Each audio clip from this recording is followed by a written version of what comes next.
So what brought us here? Why don't we just talk about that? Well, I think we wanted meaning in our lives. I think that was a big part of it. We also saw with some of the jewelry that had phrases on it like memento mori that bring to mind a very sober aspect of life that really resonated with people. We started looking more into that.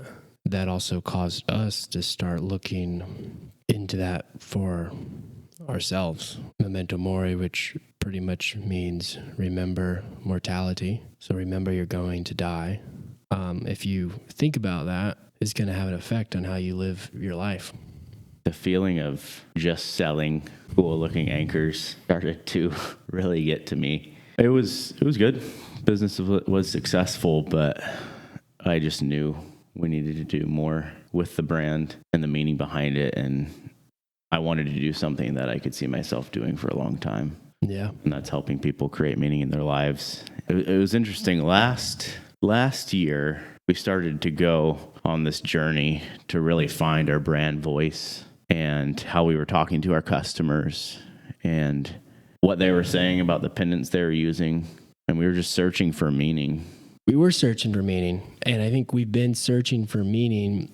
I mean, like pretty much our whole lives. It's like a very human thing. We want to find meaning in what we do and purpose and a reason for being and a reason for living and a reason for a motivation for waking up and working hard. I mean, I remember, the business was selling jewelry, and it was doing well. It was doing fine at that. And then I do remember that season where I could tell you were unhappy with the business, unhappy with, even though it was like seeing success financially, there's something that has so much more value than profits. We only have one life to live. I know that we want to make our lives count, and that's more than just growing a business and making it successful financially. There's more to life than that.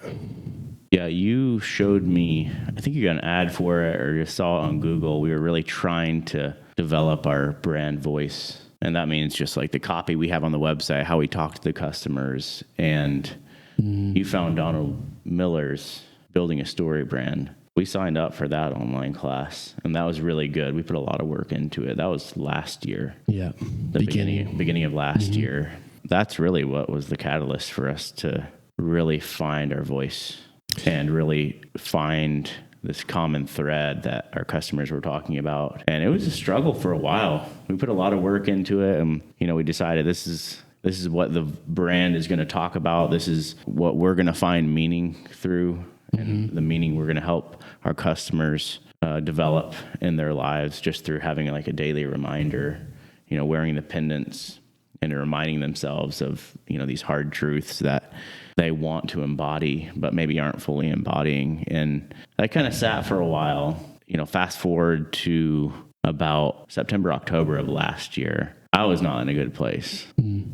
I had delegated so much in the business, and I don't think I did that effectively. I lost control of what the business was about and my part that I wanted to play in the business. A few other outside life events happened and really made me start thinking about, purpose. What's the point of suffering in life? I'll just say we had a few of our animals die, and it was just seemed senseless, and it just made me start to think about death and suffering. And a month before that, I had listened to Donald Miller's Here on a Mission book, and he referenced Viktor Frankl's work a bunch. Viktor Frankl is an Austrian psychiatrist. His book basically talks about his experience in a concentration camp, and he was developing his theory of logotherapy, which he states that man's ultimate driver is to have meaning in their life, as opposed to other theories where, others talk about pleasure or power as man's main driver. Viktor Frankl believed that having meaning is that having meaning is the main driver, and that when man cannot find meaning, he resorts to pleasure. through reading that book, that was just so impactful for me. And we were, going through another revamp of finding our voice and really creating a product that has meaning, deep meaning, and helps people create really positive daily routines and keeps people reminded of these core values that they want to live by. His book has just been infused into our story, my life. Yeah. I'm trying to live that out, seeing suffering throughout my day as an opportunity to create meaning, even if that means just bravely bearing the suffering. So I want to talk more about that. I wanted to read one of the... Yeah, about Viktor Frankl? Yeah, one of the Viktor Frankl quotes. Speaking of suffering and bravely bearing it, he has a quote that I love that says, "Instead of possibilities, I have realities in my past, not only the reality of work done and of love loved, but of sufferings bravely suffered. These sufferings are even the things of which I am most proud, though these are things which cannot inspire envy." Just talking about mindset shifts and self-awareness, my eyes started to be open to just these moments throughout our day. I have 2 little kids, and even when they're misbehaving and not listening, and I start to, get frustrated with them, I'm even looking at specific situations like that throughout my day where I would just be upset that they're not obeying, and it would just, tint at least a certain part of my day in a negative light. And now I'm seeing these opportunities, or I'm working towards seeing, events that happen throughout my day as an opportunity to bear them bravely. Mm-hmm. And there's so much meaning that can be had when you bear suffering, no matter how great or small, when you bear suffering bravely. Yeah. And that's what we want to do with the pendants. We want these to serve as reminders. Yeah. That's the direction I want to head with my life. And we want to just educate and encourage people to live that direction too. Because the default is complaining about everything. Yeah, the default is complaining. It's living a life managed by fear, managed by avoidance, managed not by you.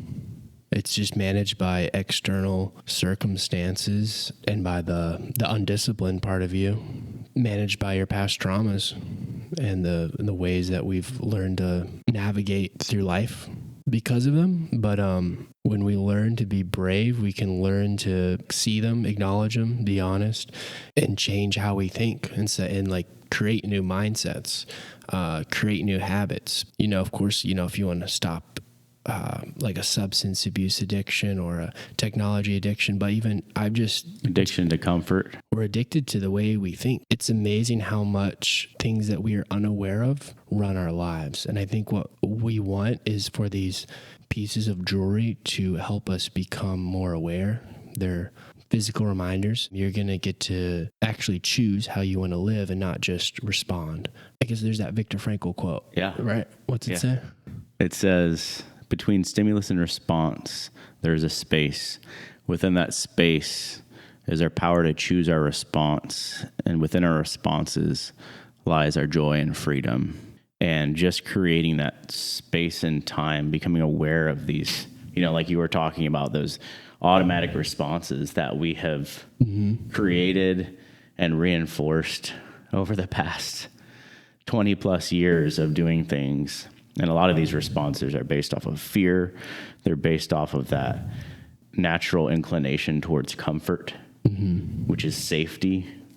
When we can see these responses as they are, we start to realize that, these aren't helping me at all. And I have the power to respond differently to whatever stimulus is coming at me, however big or small throughout the day.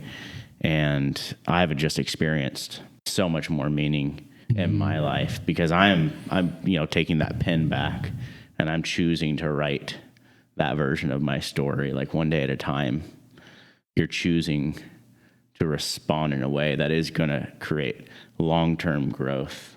And it's not necessarily immediate growth, but I know I'm going to look back in half a year and a year, and I'm just going to be in a whole different place In James Clear's books, Atomic Habits, he talks about, moving the nose of an airplane 8 feet at takeoff you're going to end up like hundreds of miles away from where its destination was going to be. And it's these small little shifts that add up over time. And if you stay consistent with it, and even with our mindset manifesto, writing down that direction you want to go, these responses that you want to have, and just being reminded of them, it's so simple. But putting that up on your bathroom mirror and reading that every day read it. Think about it throughout your day.